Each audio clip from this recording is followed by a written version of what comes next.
Welcome to legend TV. ప్రస్తుతం మనతో పాటు అయితే బీఆర్ఎస్ లీడర్ సుమిత్రా ఆనంద్ గారు ఉన్నారు. మరి వారితో మాట్లాడి తెలుసుకుందాం. నమస్తే మేడం. నమస్తే మేడం, నిన్నైతే సీఎం రేవంత్ రెడ్డి గారు కొన్ని వ్యాఖ్యలు చేశారు. ఏమని చెప్తున్నానంటే ఢిల్లీకి పోతే మాకు అప్పు పుట్టడం లేదు, అప్పు అసలుకి ఒక్క రూపాయి కూడా అప్పు పుట్టడం లేదని కూడా కొన్ని వ్యాఖ్యలు చేశారు. మరి దానికి మీ సమాధానం? చాలా సిగ్గుచేటు తెలంగాణ సమాజం.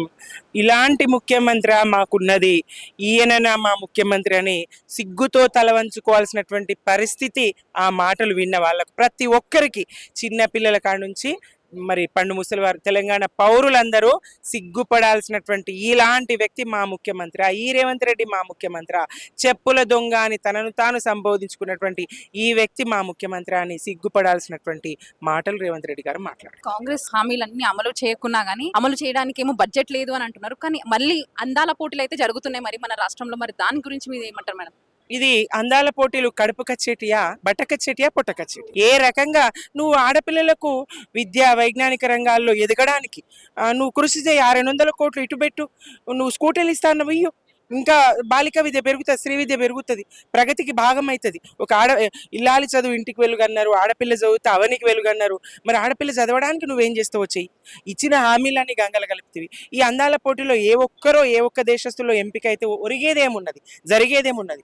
ఇలా ప్రతి మహిళ, తెలంగాణలో ఉన్నటువంటి ప్రతి మహిళ ఈ అందాల పోటీలను వ్యతిరేకిస్తూ ఉన్నది. అంగాంగ ప్రదర్శనతో ఇంకా సిగ్గు చేటు జరిగే ఏంటంటే, విచిత్రమైనటువంటి మాట ఏంటంటే, బడి పిల్లలను తీసుకొచ్చి చూపిస్తారట. ఈ సెలవుల్లో, ఈ మండు వేసవిలో బడి పిల్లలను తీసుకొచ్చి ఈ అందాల పోటీలను చూపిస్తారట. ఏం చూపిస్తారు? అందాల పోటీలతో అర్ధనగ్నంగా ఎట్లా ఉండాలనో చూపిస్తారా? అంగాల కొలతలు ఎట్లా వేయాలనో చూపిస్తారా పిల్లలకు?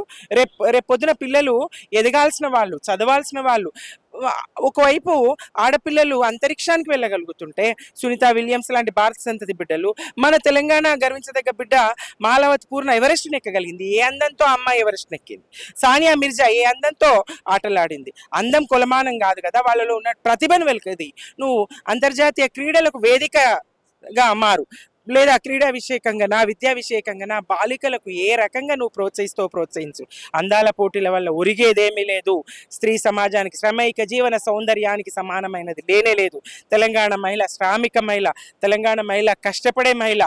ఈ అందాల వెనుక పరుగులు పెట్టించే ప్రయత్నం మానుకొమ్మని హెచ్చరిస్తా ఉన్నది బీఆర్ఎస్. అయితే ఆర్టీసీ ఉద్యోగులు కూడా సమ్మె చేస్తామని కూడా చెప్తున్నారు. అయితే రేవంత్ రెడ్డి గారు వాక్యంలో ఏం చేశారంటే, మా దగ్గర ఎటువంటివి లేదు, మీరు ఎవరు సమ్మె చేయకూడదని కూడా అన్నారు. మరి దాని గురించి మీరేమంటారు? ఆర్టీసీ నష్టాల్లో ఉన్నటువంటి ఆర్టీసీని ఒక గాడిన పెట్టింది బీఆర్ఎస్ ప్రభుత్వం, కేసీఆర్ గారు ప్రభుత్వం. ఒక దశలో ఆర్టీసీగా బాగుపడతా ఉన్నది.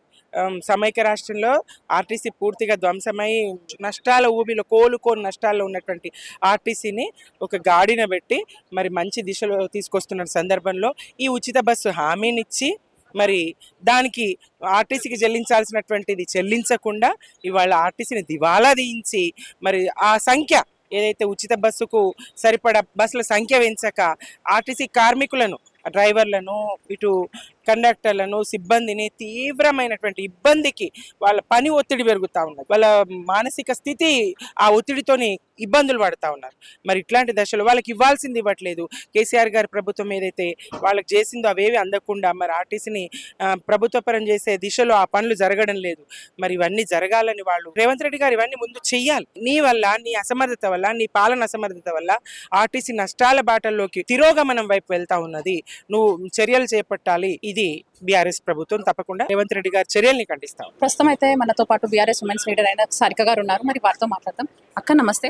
నమస్తే అక్క, నిన్ననైతే మరి సీఎం రేవంత్ రెడ్డి గారు కొన్ని వ్యాఖ్యలు చేశారు. మరి దానిపై మీ స్పందన ఏంటి? నా స్పందన, నా ఒక్క స్పందన కాదు, రాష్ట్రం ప్రజల యొక్క స్పందన ఏంటిదంటే, ఆయన నోరారా చేతులారా తన ఓటమి తాను ఒప్పుకున్నట్టు. ఎందుకంటే కేసీఆర్ గారు లాగా నాకు పరిపాలన చేయలేకపోతున్నా అని సుస్పష్టంగా తన వ్యాఖ్యల ద్వారా చెప్పకనే చెప్పాడనమాట. అయితే నేను చెప్పాను కదా, నాకు ఢిల్లీకి వెళ్తున్నా కానీ అప్పు పుట్టడం లేదు, ఒక్క రూపాయి కూడా అప్పు రావట్లేదు. ఈ వ్యాఖ్యలపై మీరు ఎలా చూస్తారు? అంటే వాళ్ళ అధిష్టానం ఆయన పైన అపనమ్మకం ఉంది. ఎందుకంటే ఒక డ్రైవర్ కి డ్రైవింగ్ వస్తేనే మనం స్టీరింగ్ చేతికి ఇస్తాం. ఈయన మధ్యలో ఆక్కుంటా పోకుండా నాకు భయం అవుతుంది, నాకు దోలొత్తలేదు, పెట్రోల్ అయిపోయింది, ఇది అయిపోయింది, అది అయిపోయింది, అన్ని రెడీగా ఉండాలి. ఆల్ రౌండర్ లాగా ఉండాలి ఒక సీఎం అంటే. కానీ ఈయన ఏంటి, అది jack of all trades but master of none. Jack of all trades but master of none అంటే ఆయనకి ఎందులో ప్రావీణ్యం లేదు. ఏ వర్గంలో అయినా ఏ విభాగంలో చూసుకున్నా ఆయనకు ప్రావీణ్యం లేక ఇన్ఎక్స్పీరియన్స్ తోటి తను ఫ్రస్ట్రేట్ అవుతున్నారు, తను కాన్ఫిడెన్స్ కోల్పోతున్నారు. మరొకటి ప్రత్యర్థులకు కూడా అవకాశం ఇస్తూ రాష్ట్ర పరువు పోగొడుతున్నారు. కాంగ్రెస్ ఇచ్చిన పథకాలను అమలు చేయడానికి ఏమో బడ్జెట్ లేదు అని అంటున్నారు.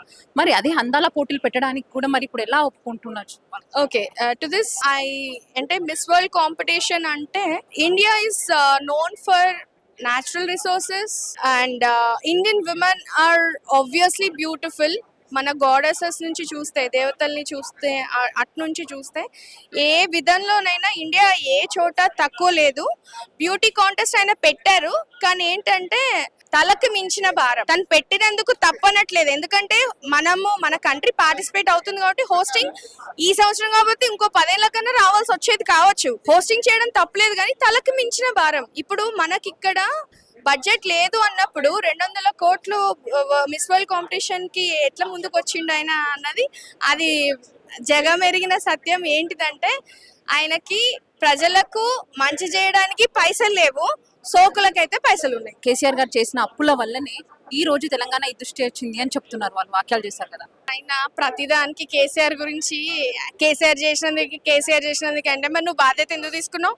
అప్పులు ఉన్నాయని ముందు తెలిసే కదా నువ్వు బరిలోకి వచ్చింది, పోటీ చేసినావు, గెలిచినావు, నీకు మీ పార్టీ మద్దతు ఇచ్చే సీఎం అయినావు. మరి అబ్బో నేను సీఎం గా పోను, నాకు మినిస్ట్రీ ఇవ్వండి అని ఉండకపోయినావు, ఆడనే ఉన్నకాడ. మళ్ళీ నువ్వు కేసీఆర్ అప్పులు తెచ్చినావు తెలిసి మరి నువ్వు ముఖ్యమంత్రి పదవి ఎందుకు తీసుకున్నావు? పక్కకుండానుంటివి. ఇంకెవరన్నా మీ పార్టీలో దమ్మున్న వాళ్ళన్నా ముందుకొచ్చి ఇంకేదైనా చేసేటోళ్ళు కదా. నువ్వు ఆడవు, ఇంకోళ్ళని ఆడనీయవు, నువ్వు గెలవవు, ఇంకోని గెలవనీయవు. ఇదే ఏడుపు ఒట్టు మాటలు తప్ప నువ్వు ఏది చక్కగా చేస్తలేవు. ఇది మాత్రం సుస్పష్టంగా చెప్తున్నా. ఎందుకంటే ప్రతి విషయంలో ఆరోగ్యపరంగానైనా, వాణిజ్య పరంగానైనా, వ్యాపార పరంగానైనా ఎందులో ఉంది రాష్ట్రం అంటే ఏం లేదు. దివాలా తీసిన రాష్ట్రం అని నువ్వే చెడ్డ పేరు తీసుకొస్తాను.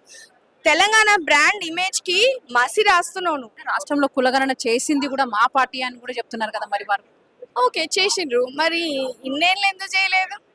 ఇప్పుడు చేసిండ్రు కదా, దాన్ని కూడా సన్మార్గంలో తీసుకుపోండి. మీకు మంచి అవకాశం వచ్చింది, మీరే తీసుకొచ్చిండ్రు. దానికి ప్రజలకు బెనిఫిట్ అయ్యేలాగా మంచి ప్లాన్, ఒక షెడ్యూల్ క్రియేట్ చేసి చెయ్యండి. ప్రజలు హర్షిస్తారు. తీసుకొచ్చిండ్రు కదా, మరి ప్రజలు హర్షించే విధంగా వాళ్ళకి మంచి చెయ్యండి. కులగణన వలన, ఆ వ్యవస్థ వలన అబ్బా కాంగ్రెస్ మంచి పని చేసిందన్న ఒక మాట నిలిచిపోతుంది. చెయ్యండి, మిమ్మల్ని పని చేయమని మేమేం ఆపట్లేదు, కానీ కరెక్ట్ గా చెయ్యండి. ప్రజలకు ఇబ్బంది కలగకుండా, అబ్బాయిలకైనా అమ్మాయిలకైనా చదువు విషయంలో కులగణల వల్ల ఎలాంటి నష్టం జరగకూడదు. వర్టికల్ గానైనా హారిజాంటల్ గానైనా, కాస్ట్ అయినా వాళ్ళకు వచ్చిన వాళ్ళ మార్క్స్ ని బట్టి మంచి చెయ్యండి. దాన్ని బట్టి మీరు పథకాలు ఇవ్వండి, అన్ని మంచి చెయ్యండి. మీకు అవకాశం వచ్చింది, మారు రాదు. ఇంకోసారి బుద్ధి తక్కువయ్యి వాళ్ళు కాంగ్రెస్ కేసిండ్రని ప్రజలే లెంపలేసుకుంటున్నారు. మీరు మాత్రం వచ్చే 10 ఏళ్లలో కాదు కదా, 20 ఏళ్లలో కూడా మీరు పదవిలో రాలేరు, అధికారంలోకి రాలేరు. కాబట్టి మీకు ఇది ఏంటంటే ఒక లైఫ్ టైం. రాష్ట్రంలో ఉన్న ప్రజలకు మీరు ఏం చెప్తారు? ఇప్పటికైనా కళ్ళు తెచ్చుకొని మంచేదో చెడేదో మనకు సన్మార్గం చూపించిన నాయకులు ఎవరు, వారిని నమ్ముకుంటే మనం ఎలా ఉన్నాము, వారి చేసిన మంచిని మర్చిపోయి మనం ఎంత నష్టపోయామన్నది వాళ్ళు సోయి పెట్టి ఆలోచించి వచ్చే ఎలక్షన్స్లోనైనా, సర్పంచ్ ఎలక్షన్స్లోనైనా టీఆర్ఎస్ పార్టీకి ఓటేసి బీఆర్ఎస్ పార్టీని గెలుపుకి లాక్కు వెళ్ళాలి. మేము చేసే పని మేము చేస్తాం. మీరు ఇంట్లోకి వెళ్ళి బయటకు వచ్చి ఓటేసిన రోజు మాకు న్యాయం చేస్తే మేము మీకు న్యాయం చేస్తాం పార్టీ పరంగా.